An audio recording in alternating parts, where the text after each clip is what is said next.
Hi ನಮಸ್ಕಾರ ಗೆಳೆಯರೇ, ಎಲ್ಲರಿಗೂ ನನ್ನ ಚಾನಲ್ಗೆ ಸ್ವಾಗತ.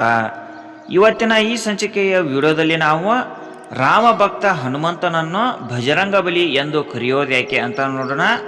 ಹಾಗೂ ಹನುಮಂತನಿಗೆ ಸಿಂಧೂರ ಅಂದರೆ ಕುಂಕುಮ ಅಂದರೆ ಏಕೆ ಇಷ್ಟ ಅಂತ ನೋಡೋಣ.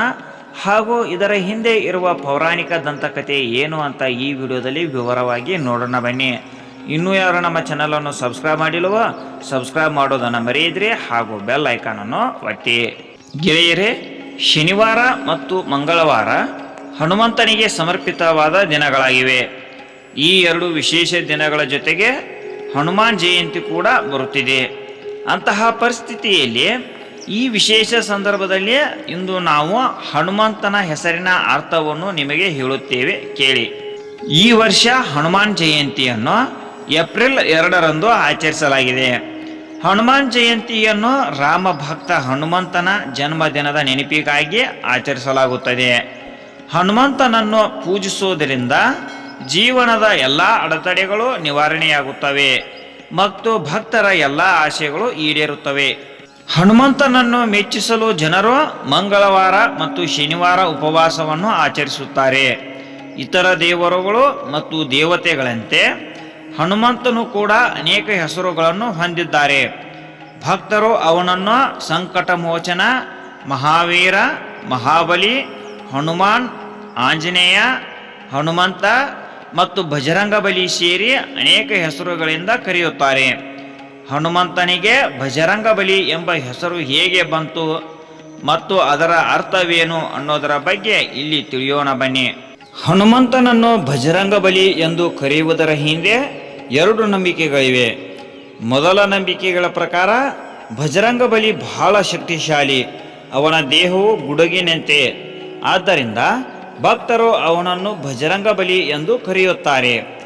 ಇವಾಗ ಎರಡನೆಯ ನಂಬಿಕೆ ಏನೆಂದರೆ, ಭಗವಾನ್ ರಾಮನನ್ನು ಮೆಚ್ಚಿಸಲು ಹನುಮಂತ ತಮ್ಮ ದೇಹದಾದ್ಯಂತ ಸಿಂಧೂರ ಹಚ್ಚಿದರು. ನಂತರ ಅವರಿಗೆ ಭಜರಂಗ ಬಲಿ ಎಂದು ಹೆಸರಿಸಲಾಯಿತು. ಈ ಎರಡು ಪ್ರಾಚೀನ ನಂಬಿಕೆಗಳ ಹೊರತಾಗಿ ಹನುಮಂತನ ಈ ಹೆಸರಿನ ಹಿಂದೆ ಒಂದು ಪುರಾಣ ಕಥೆಯೂ ಇದೆ. ಇದರ ಬಗ್ಗೆ ತಿಳಿದುಕೊಳ್ಳೋಣ ಬನ್ನಿ. ಒಮ್ಮೆ ಸೀತಾಮಾತೆ ತನ್ನ ಹಣೆಗೆ ಕುಂಕುಮವನ್ನು ಹಚ್ಚುತ್ತಿದ್ದಳು. ಈ ಸಂದರ್ಭದಲ್ಲಿ ಹನುಮಂತನು ಅಲ್ಲಿಗೆ ಬಂದನು. ನೀವು ಹಣೆಗೆ ಕುಂಕುಮವನ್ನು ಏಕೆ ಹಚ್ಚುತ್ತಿದ್ದೀರಿ ಎಂದು ಸೀತಾಮಾತೆಯನ್ನು ಕೇಳಿದನು. ಆಗ ತಾಯಿ ಸೀತಾಮಾತೆ ಹನುಮಂತನಿಗೆ ಹೇಳಿದಳು, ತನ್ನ ಪತಿ ಶ್ರೀರಾಮನ ದೀರ್ಘಾಯುಷ್ಯ ಮತ್ತು ಉತ್ತಮ ಆರೋಗ್ಯಕ್ಕಾಗಿ ತಾನು ಕುಂಕುಮವನ್ನು ಹಚ್ಚುತ್ತಿರುವುದಾಗಿ ಹೇಳಿದಳು. ಗೆಳೆಯರೇ, ಕುಂಕುಮದ ವಿಶೇಷ ಮಹತ್ವವನ್ನು ಧರ್ಮ ಗ್ರಂಥಗಳಲ್ಲಿ ಹೇಳಲಾಗಿದೆ.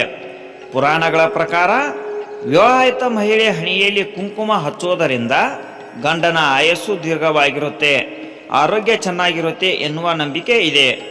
ಇದು ಮಹಿಳೆಯರ ಶೃಂಗಾರಗಳಲ್ಲಿ ಕೂಡ ಒಂದಾಗಿದೆ. ಸೀತಾಮಾತೆಯ ಈ ಮಾತನ್ನು ಕೇಳಿದ ಹನುಮಂತ ಕುಂಕುಮವನ್ನು ಹಚ್ಚೋದರಿಂದ ರಾಮನು ಸಂತೋಷ ಪಡುತ್ತಾನೆ ಎಂದು ಯೋಚಿಸಲು ಪ್ರಾರಂಭಿಸಿದರು. ಆದ್ದರಿಂದ ಭಗವಾನ್ ಶ್ರೀರಾಮನನ್ನು ಮೆಚ್ಚಿಸಲು ನಾನು ಮೈಪೂರ್ತಿ ಕುಂಕುಮವನ್ನು ಏಕೆ ಹಚ್ಚಬಾರದು ಎಂದು ಯೋಚಿಸಿ ಹನುಮಾನ್ ತಕ್ಷಣ ಸಾಕಷ್ಟು ಕುಂಕುಮವನ್ನು ತೆಗೆದುಕೊಂಡು ಇಡೀ ದೇಹಕ್ಕೆ ಹಚ್ಚಿದರು. ಭಗವಾನ್ ಶ್ರೀರಾಮ ಇದನ್ನು ನೋಡಿ ಹನುಮಂತನ ಭಕ್ತಿ ಮತ್ತು ಪ್ರೀತಿ ನೋಡಿ ಸಂತೋಷಪಟ್ಟರು. ಇಂದಿನಿಂದ ನಿಮ್ಮನ್ನು ಭಜರಂಗ ಬಲಿ ಎಂದು ಕರೆಯಲಾಗುತ್ತದೆ ಎಂದು ಭಗವಾನ್ ಶ್ರೀರಾಮ ಹನುಮಂತನಿಗೆ ಆಶೀರ್ವಾದ ಮಾಡುತ್ತಾರೆ. ಭಜರಂಗ ಬಲಿಯಲ್ಲಿ ಭಜರಂಗ ಎಂದರೆ ಕೇಸರಿ ಮತ್ತು ಬಲಿ ಎಂದರೆ ಬಲಶಾಲಿ. ಒಟ್ನಲ್ಲಿ ಹೇಳೋದಾದರೆ ಭಜರಂಗ ಬಲಿ ಎಂದರೆ ಕೇಸರಿ ಬಣ್ಣವನ್ನು ಮೈಪೂರ್ತಿ ಹಚ್ಚಿದ ಬಲಶಾಲಿ ವ್ಯಕ್ತಿ ಹನುಮಂತ ಎನ್ನುವ ಅರ್ಥವನ್ನು ಇದು ನೀಡುತ್ತದೆ.